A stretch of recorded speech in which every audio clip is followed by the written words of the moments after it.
자, 대망의 김정일 한국사 봉투 모의고사. 자, 이제 1회부터 시작해 볼 겁니다. 인트로 아주 멋있게 만들어줬죠? 자, 시작해 볼까요? 1번 문제부터 가보도록 하겠습니다.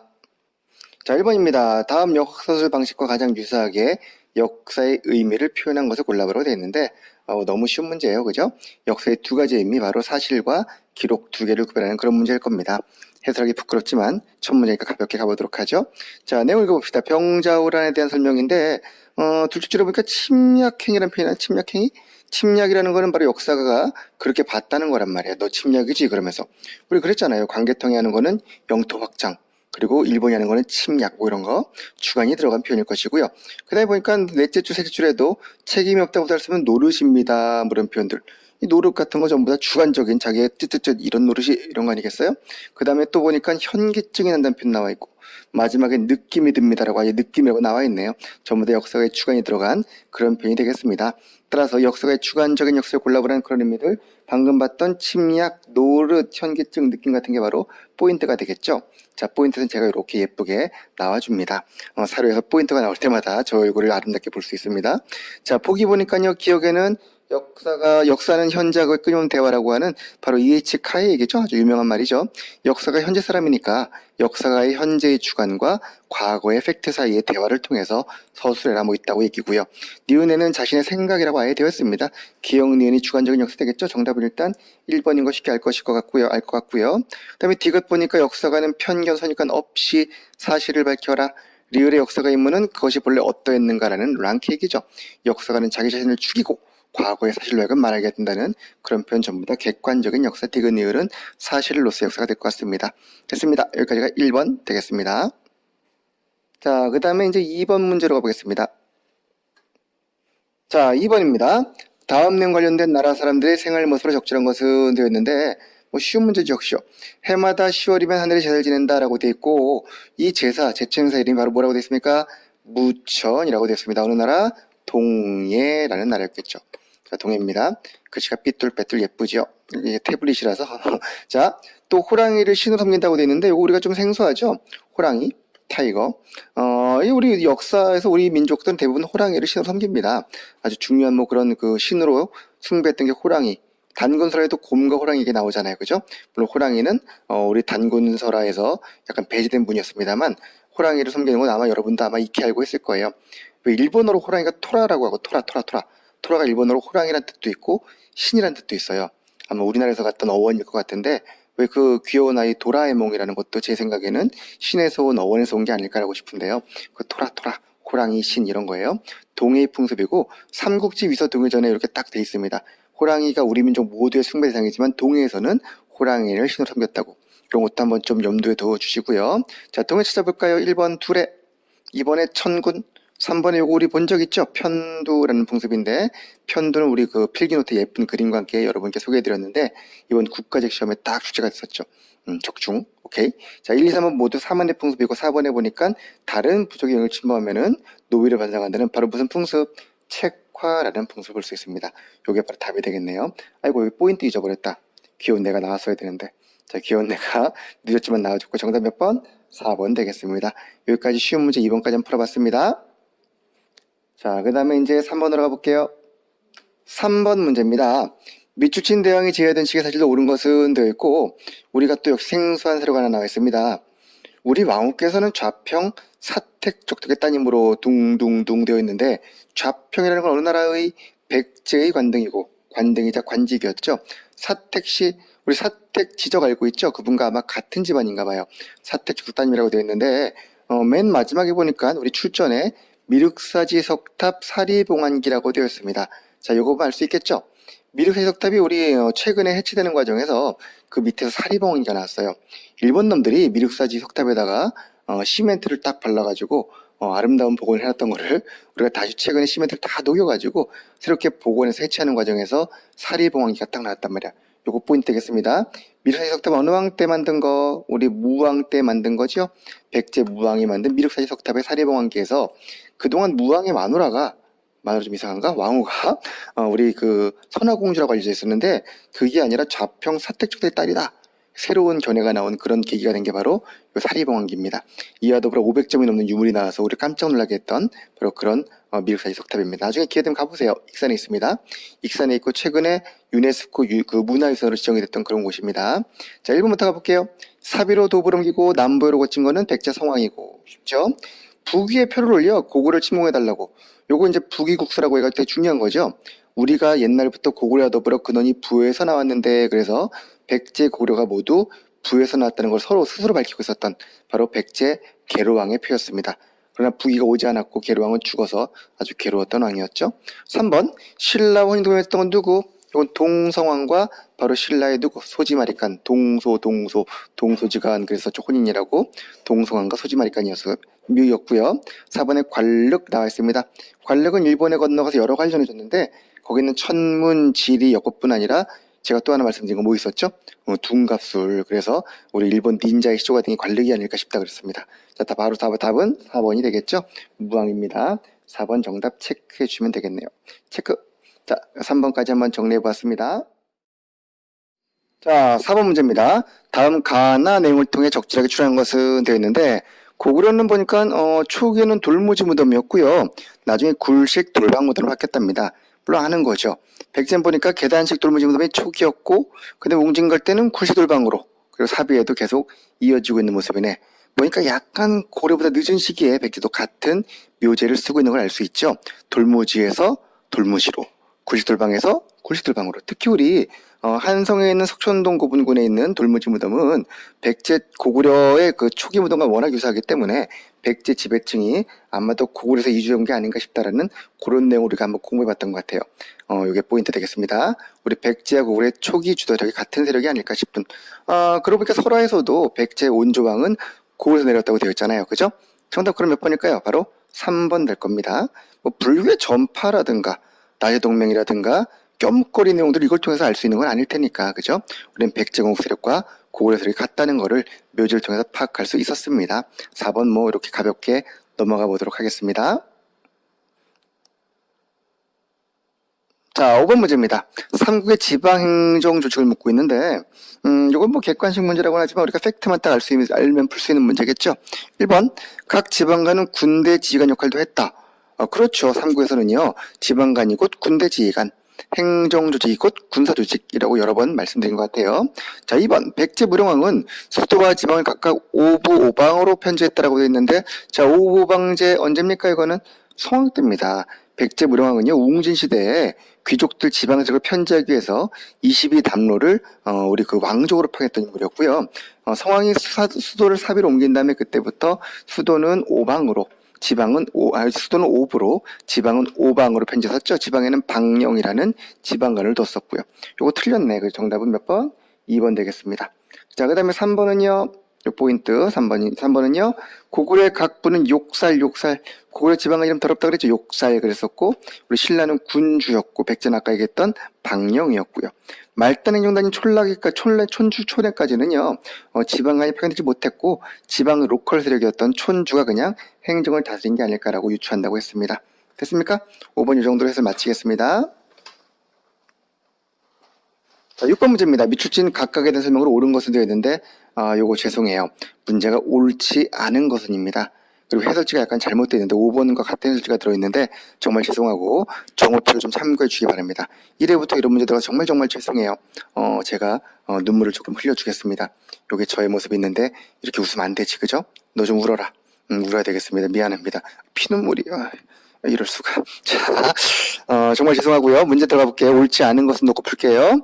태조는 태봉의 관제를 중심으로 태봉은 우리 누구의 후고를 세웠던 바로 궁예가 태봉이라는 나라를 바꿨었죠. 그 태봉의 관제를 중심으로 신라와 중국 지도까지 참작해서 제도를 마련했답니다. 초기다 보니까 아무래도 태봉의 광평성 같은 걸 계승하면서 신라와 중국 제도를 같이 아마 계승한 것 같아요.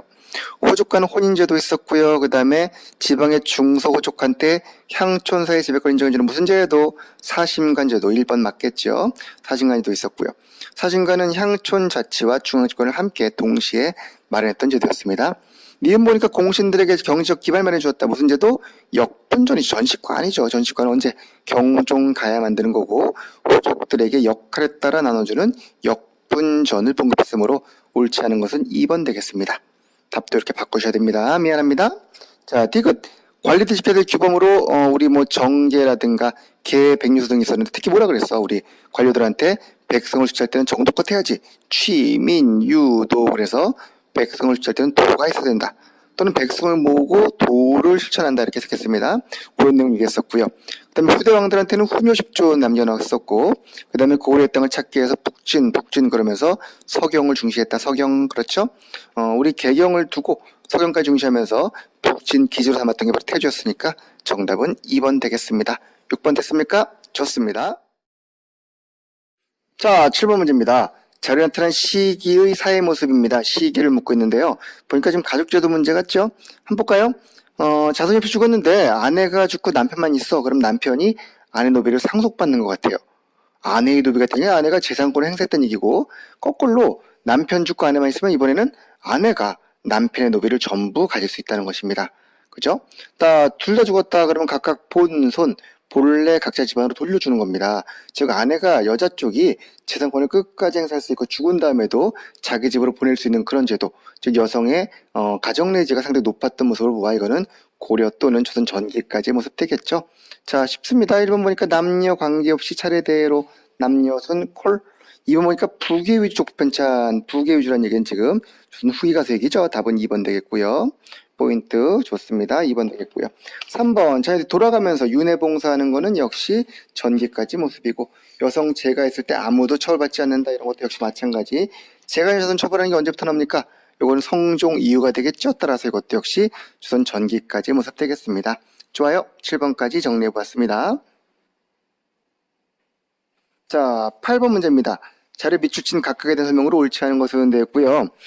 고려 후기라는 포인트가 나와 있습니다. 시기가 지금 언제? 고려 후기 모습이에요. 자, 후기라는 걸 먼저 딱 잡아두시고 개경 시전 나와 있네. 고려에도 시전 있나요? 있죠. 시전은 바로 국가에서 허락해준 그런 상점이기 때문에 선지 1번에 있는 관어상점 맞는 표현이고 경시서 역시 가능합니다. 경시서는 고려 문종 때 만들어진 시전을 감시하는 관청이고 조선 가면 세조 때 뭘로 바뀝니까? 평시서로 바뀌었습니다. 자, 후기 가면서 상업 발달하면서 시전의 규모도 커지고 업종도 전문화되고 점차 이렇게 됐다는 얘기고 니은 보니까 관청의 물품 구입량이 늘었답니다. 수공업품 증가하겠죠? 이런 거 역시 고려 후기의 포인트 되겠죠? 그런데 고려 전기의 수공업을 주로 생산했던 건 어디에서? 관청이나 소수공업, 후기에는 민간이나 사원수공업. 이거 잘 기억해주세요. 전기에는 관청이나 소수공업, 후기에는 민간사원.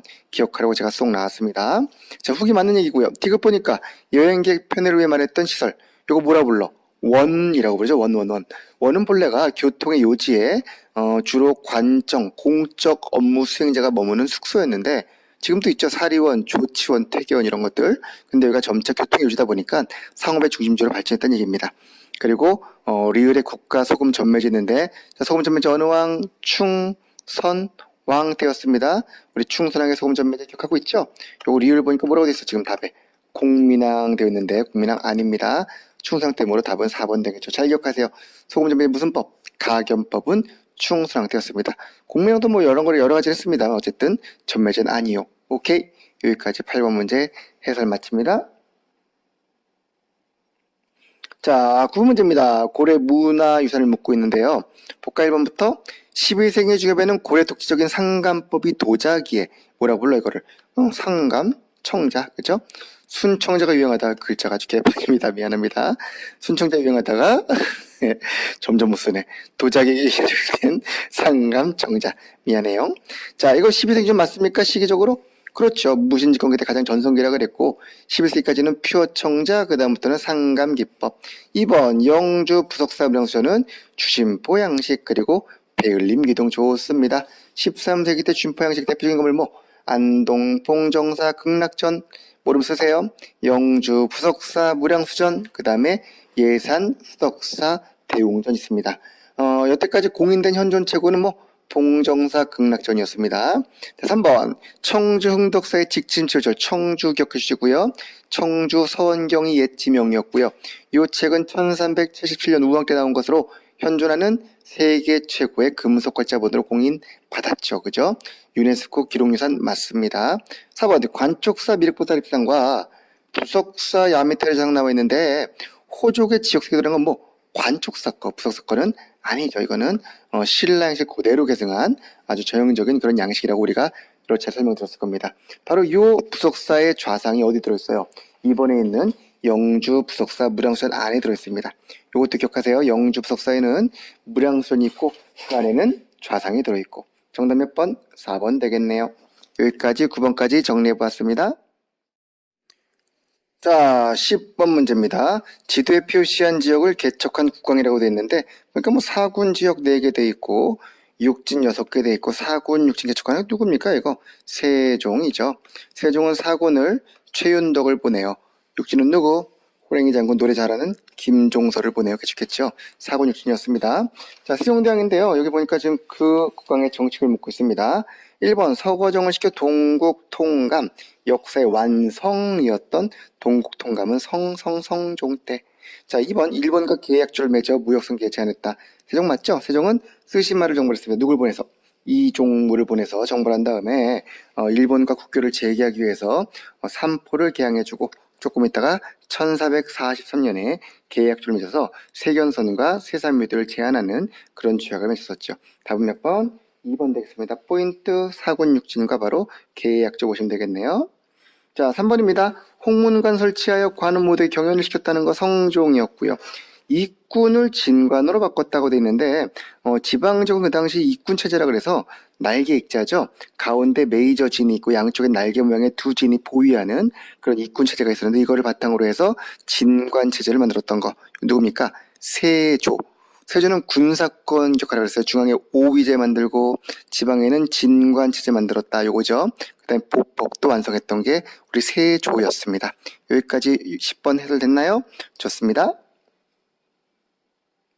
자, 그 다음 11번 문제입니다. 다음 제도를 운영한 뭘 묻고 있어요? 지금 국가를 묻고 있어요. 항상 발문을 잘 보세요. 나라를 묻는 건지 시기를 묻는 건지 아니면 사람을 묻는 건지. 자, 국가의 법률을 묻고 있죠. 자, 법률 사회사 되겠네요. 볼까요? 서울과 외방에 구할 데 없는 백성이 억울한 일을 당하면 자, 쭉 가다 보니까 뭘 치도록 하라고요? 등문고를 치도록 허락했어. 이 등문고 나중에 뭘로 바뀝니까? 이런 마지막 줄에 있는 신문고로 바뀌었죠. 어느 왕 때? 태종 때 일입니다. 조선 태종 때 등문고를 신문고로 바꿨다 이렇게 되었을 거예요. 자, 조선이구나 보시고 태종이라는 왕 기억해 두시고요. 이태종 아닙니다. 이 씨는 맞아요. 자, 1번 형벌은 대부분 대명률을 적용했다. 조선은 경국대전이 있었지만 일반적으로 명나라의 법률인 대명률로 형법을 따랐었고요. 민법은 주로 지방관에 의한 그 일반적인 그 관습법으로 했는데 보통은 이제 경국대전이 바탕이 되었겠죠. 자, 태장도유사 오형제, 독수리오형제가 아니라 태장도유사 5개 형벌을 오형제라고 불렀죠. 때리는 거, 그 다음에 깜빵에 가두는 거, 유배 보내는 거, 죽이는 거. 자, 오형제는 고려와 조선의 기본적인 형법이었고요. 법전의 형법과 민사에 관한 사항을 규율하였다. 그렇죠. 바로 경국대전이 있었기 때문에 기본적으로는 그랬습니다. 다만 경국대전보다는 대명률이 약간 더 우수했다는 얘기고 지방에서는 그 법률도 있었지만 관습, 향약이라든가 이런 게 좀 우수했다는 얘기였죠. 자, 강제가 뭔가요? 삼강 오륜에 어긋나는 그런 죄들은 범죄 중에서 가장 무거웠었고 이런 경우는 뭐가 있었습니까? 연좌제가 있었기 때문에 범인만 처벌하는 게 아니라 가족까지도 연좌제를 정했다는 게 포인트죠. 정답 몇 번? 연좌제 있었다 기억해 두시고요. 정답 몇 번? 4번 되겠습니다. 됐나요? 좋습니다. 다음. 자, 12번 문제입니다. 다음 가 인물의 활동으로 옳은 것은 되어 있네요. 이번엔 뭘 묻고 있습니까? 인물을 묻고 있죠. 자, 경연에서 가가 중종에게 누구에게 중종이 아뢰기를 국가에서 사람을 등용할 때는 쭉쭉 가다 보니까 과거 좋지만 뭘 하래요? 혈량과를 실시하라고 되어 있습니다. 자, 혈량과 집중했다는 게 누굽니까? 조광조. 거꾸로 해도 조광조, 우리 조광조였습니다. 잘생긴 분. 중종 때 개혁 정치 이끌었던 우리 조광조란 살림의 가장 메이저였던 그런 분이었죠.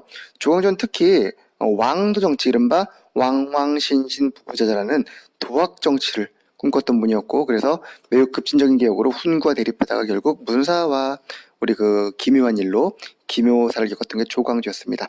알고 있죠? 정답은 일단 3번이라는 거 어렵지 않게 풀었을 것 같고요. 자, 우리 현량값 포인트 잡으시고, 자, 1번 가볼까요? 갑인예송 당시 기년설. 예송은 서인과 남인 대립인데 중종 때는 아직까지 붕당 같은 거는 등장도 하지 않았었죠. 그죠? 갑인예송은 2차 예송이고요. 그때 기년설 1년 외쳤던 거는 남인들이었습니다. 자, 해주행액은 누가? 이가 만들었던 행액이었고요. 도학정치, 급진적 개혁 정답 몇 번? 3번 되겠습니다. 자, 조의제문은 김종직이 써서 나중에 무슨 사화? 무오사화의 원인이 되었던 게 바로 김종직의 조의제문이었죠. 세조의 왕을 채탈입하는 그런 글이었습니다. 나중에 김일손이라는 제자가 올렸다가 사초 때문에 해를 입어서 역사를 쓰게 된다는 그 사화를 입었던 게 바로 우리 무오사화였습니다. 됐습니까? 오케이. 자, 13번 문제입니다. 조선 후기라는 시기가 나와 있고요. 후기의 사행제 모습을 적절하지 않은 거라고 되어 있네요. 1번 서학 17세기 에 전파됐고요. 동학 최재호가 1860년에 경주에서 창시한 종교였습니다. 맞는 얘기고 2번은 설점수세가 나와 있네. 요거 잘 기억해주세요. 설점수세. 국가에서 점을 설치하고 세금을 받는 제도입니다. 국가가 광산 개발을 허락하면서 개인들의 점 설치를 허락해주고 대신에 세금을 걷는 걸로 바꾼 거지. 나라가 광산을 독점하다가 후기 모습 맞는데 이렇게 되면서 이제는 허락도 없이 막 파가는 이른바 잠체가 등장하는 거죠. 그래서 잠체라고 하는 거는 전개 나올 수가 없어요.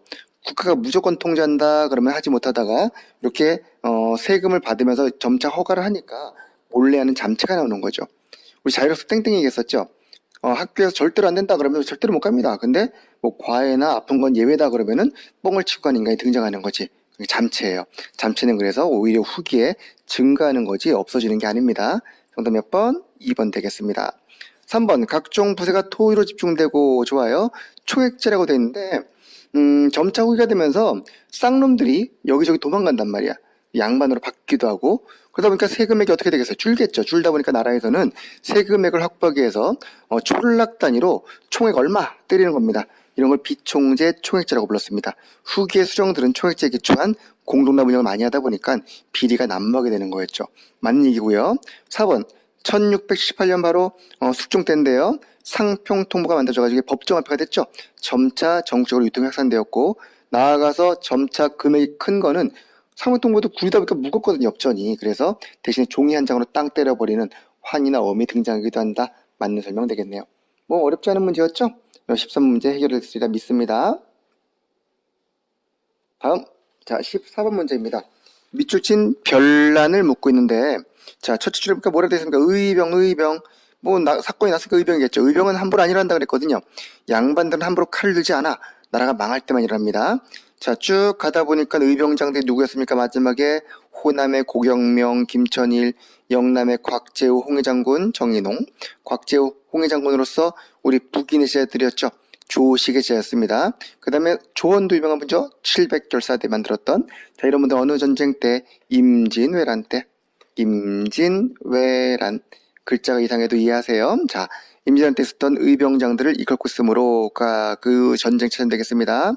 인조의 외교 정책이라고 하는 건 뭡니까? 정묘 병자호란, 바로 친명 배금 정책들에 대한 거였고요. 2번 적의 방어로 황룡사 구중탑, 몽골 침략 때 술됐었죠. 황룡사는요. 우리 임난 때는 뭐가? 불국사라든가 경복궁 소식 기억해 두시고요. 3번 임진왜란 때 의병장 배출했던 북인들은 그 위에 광해군을 도왔다가 광해군 때가 되자 모든 전국을 주도하기 시작하는. 답은 몇 번 되겠습니까? 3번 우리 의병장 이름과 북인들 이렇게 포인트 잡아주시기 바랍니다. 북인의 조식제자 곽재우, 정인홍. 정답 몇 번? 3번입니다. 임난 전에는 남인이, 임난 후에는 북인이. 놓치지 마세요. 4번 이성계는 황산에서 최우선 진포에서 왜구를 무찔렀습니다만 이거는 언제? 고려 말 우왕 때 얘기입니다. 이성계 주거지 태조인데 그죠? 임난까지 살면 건 사람이 아니죠. 최무선 마찬가지 화포를 개발했던 화통도감 기억해 두시고. 좋습니까? 여기까지 14번 오케이. 자, 이제 15번 문제입니다. 다음 내용에 해당하는 뭘 묻고 있어요? 단체를 묻고 있죠. 찾아봅시다. 반봉건, 반제국주의. 봉건에도 반대고 제국주의도 반대했으면 우리 동학이 딱 떠오르는데 뒤에 보니까 역시나 뭐라고 되어 있습니까? 무장, 민중, 집단 되어 있습니다. 자, 행동 목표를 봤더니, 활동 목표를 봤더니 평등, 빈부, 타파, 국가혁신 등등 역시 비스무리한 내용이 나와 있고요. 행동 강령을 보니까 우리 아는 거 좀 나왔습니다. 방공을 실시할 것, 그 다음에 외국 상인의 출입을 엄금할 것, 그 밑에 보니까, 철도 부속권을 반대하고 있군요. 자, 뭐가 떠올라요? 요거 떠올라야 되는데, 활빈당. 여러 번 강조했었죠, 활빈당. 처음에 나올 가능성이 항상 농후한 그런 단체입니다. 잘 기억해 두시고, 우리 동학 농민운동이 해체되고 나서 동학당들이 그들은 그대로, 의병장들이야 뭐 집에 갔겠지만 농민들은 올라갔다고. 이들은 전부 다 의병으로, 의병장이겠구나. 의병으로 가담을 했고요. 을미병에 가담했다 의병장이 해체됐지만, 해체된 다음에 농민들이 올라 간다고요? 활빈당이나 영학당 같은 동학의 후예들을 만들었단 말이야. 그들은 그 당시 농민들이었기 때문에 농본주의에 가까여 쌀 문제, 특히 토지 문제 관심이 컸으므로 토지 분배를 요청하는 균전 실시라든가 또 철도 부설권, 광산 지급권이 토지 황폐의 주범이다 그래가지고 그런 이권에 대한 반대했던 운동을 했던 게 바로 활빈당들이었죠. 기억 잘 해두시고요. 활빈당은 그대로 활동을 하다가 1900년경에 대한삼인논설이라는 우리 자료에 있는 행동 강령 발표했고요. 그리고 나중에 을사의병에 가담하면서 의병으로 이어지는 매우 중요한 세력이 되었답니다. 알고 계시죠? 자, 답 볼까요 우리? 자, 그런 포인트 잘 잡으셔야 됩니다. 지금 얘기했던 거 토지 문제에 관심이 컸던 우리의 활빈당. 자, 제가 또 쏙 나왔고요. 허근의 홍길동전에 이런 단체 등장하지요. 홍길동전은 서울철폐까지는 아니지만 서울철폐에 반대하는 그런 내용을 담은 소설이었고요. 자, 농광회사는 누굽니까? 황무지 계양권 반대운동인데 요거는 어떤 보안회가 대표적이었죠. 요거 2번 갈빈당은 큰 관계가 없어 보입니다. 일제가 1904년에 황무지 계양권을 요구하자 이에 대해 반대했던 게 바로 보안회라는 조직이었어요. 자, 동학농민군의 자연세력 맞고요. 그 다음에 의병에 가담했던 것도 맞는 내용입니다. 정답은 2번입니다. 찾으셨죠? 여기까지 15번 되겠습니다. 다음 16번 문제입니다. 다음 신문에 대한 설명으로 옳은 것은 되었습니다. 우리 신문들, 개혁의 신문들 다 외우고 있죠? 최초부터 시작해서 한글 신문들, 국한문 혼용체 이런 것도 쭉 한번 정리해 봤을 겁니다.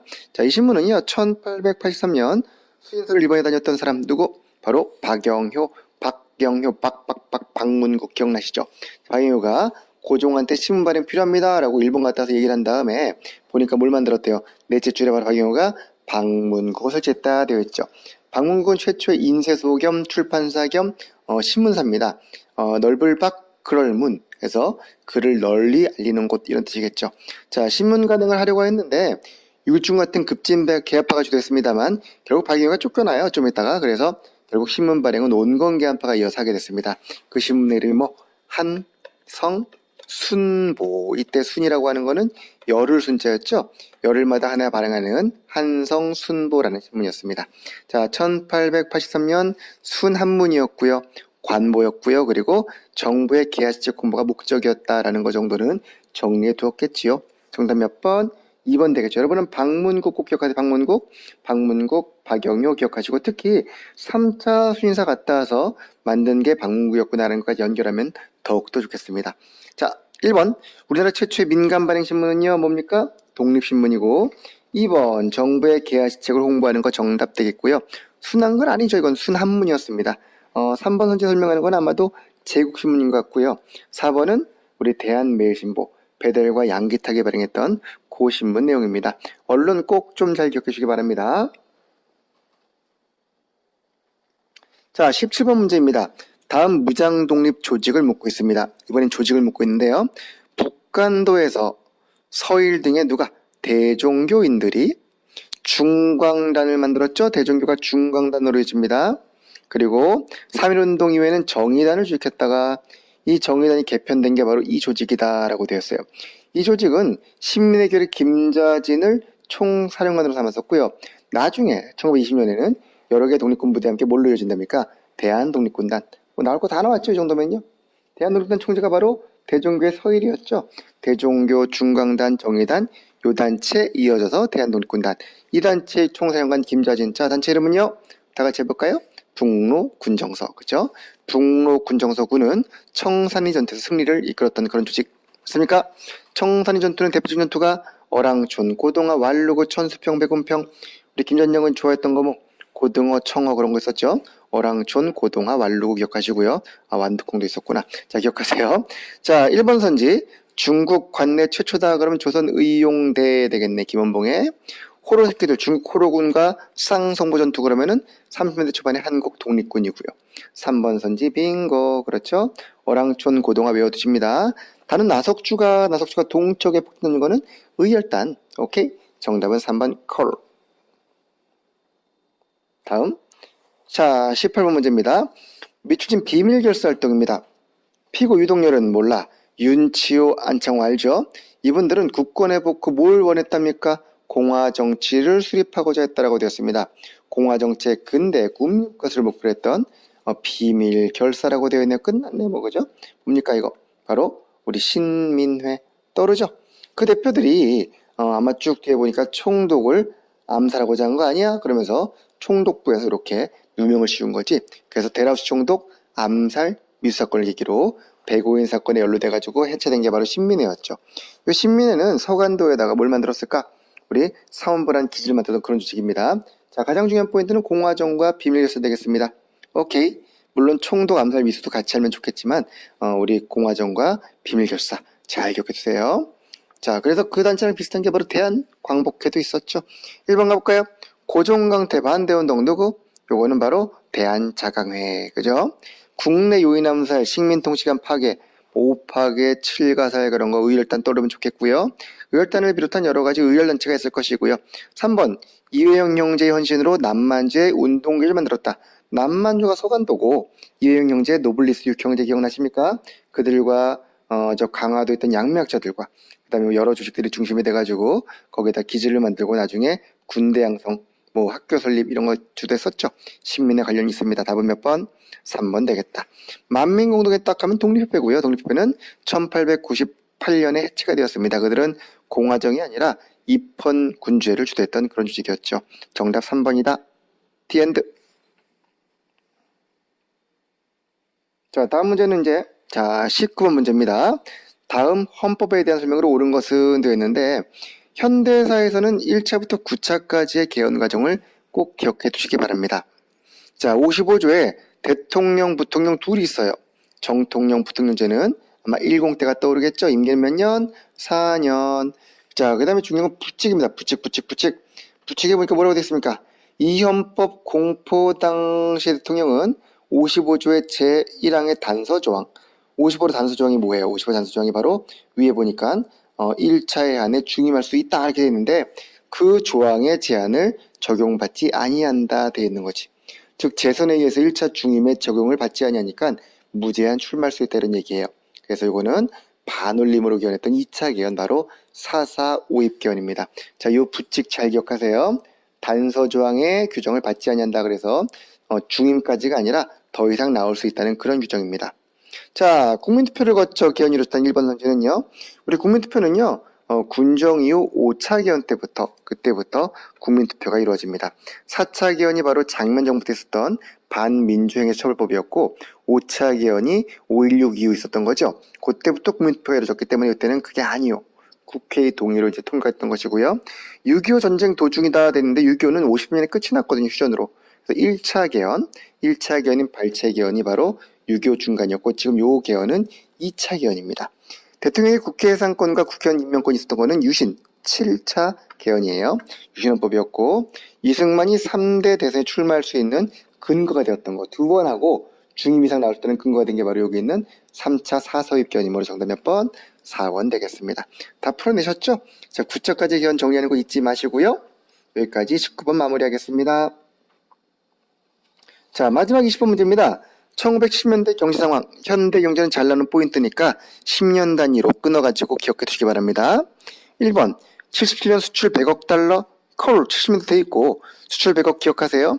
76년에 이제 달성이 됐습니다만 공표한 게 77년이므로 우리는 보통 77년을 100억 달러 원년으로 보고 있습니다. 그 전까지 뭐 10억, 1억 그렇게 가던 게 불과 몇 년 만에 72년에 10억하고 77년에 100억 한 거니까 어마어마한 성과였죠. 여기 아직도 이제 우리가 박정희 정부에서 경제 개발을 주도했다는 그 부분을 높이 평가하는 근거가 되기도 한다. 뭐 이렇게 얘기했던 적이 있었을 겁니다. 자, 2번 제3차 경제개발 5개년 계획. 경제개발 계획은 우리 뭐 이미 그 전부터 주도하고 있습니다만 장면 정부에서 실행하지 못한 거를 군정 이후 62년에 1차 5개년이므로 1차가 60년부터 언제까지? 7년까지. 2차는 71년까지. 3차는 딱 70년대 걸렸네. 됐죠? 3번 2차 오일 쇼크 이후 중동 특수로 유신 정권이 안정되었다 돼 있는데 그건 1차 오일 쇼크예요. 73년에 1차 석유 파동으로 중동에서 원유값을 딱 올려버리면서 돈을 벌더니 그들이 석유를 바탕으로 사막을 개발한 거지. 그때 우리 기업들이 막 가가지고 열심히 중동 붐을 누린 거예요. 그러다가 2차 오일 쇼크로 결국 유신 정부는 엄청난 경제 위기를 맞게 됩니다. 3번은 아니요. 2차 오일 쇼크에 오히려 경제 위기를 겪은 겁니다. 70년대 영상 잘 기억해 두시되 요거 2차 오일 쇼크, 1차 오일 쇼크 정리해 두시기 바라고요. 경제 위기므로 정답은 3번이다. 그렇죠? 그 때문에 YH 묘사건 나오고 유신 붕괴의 배경이 되었습니다. 그랬을 겁니다. 4번 간척석과 통일벼. 우리 50원짜리 알죠? 통일벼. 71년에 통일벼라는 품종이 개량되면서 식량 문제가 상당히 해소가 되었단 말이죠. 그 기념으로 50원짜리 동전에 우리가 이제 벼를 집어넣게 된 거죠. 벼가 이순신보다 높아요. 그러니까 그죠? 우리 낮구나. 이순신은 100원이죠. sorry. 어쨌든 간에 그런 그 벼가 들어갔던 게 바로 이때 통일벼 기념했다고 아마 설명드린 적 있을 겁니다. 요거 70년대 식량 문제 역시 하나로 정리해 주시면 좋겠습니다. 됐나요? 이렇게 우리가 1회 문제를 모두 풀어봤습니다. 20문제 빠르게 정했습니다만 여러분이 필요한 것만 딱딱 포인트 집어가지고 한번 정리해 두시기 바랍니다. 자, 고생하셨습니다. 2회에서 또 만나겠습니다. 안녕.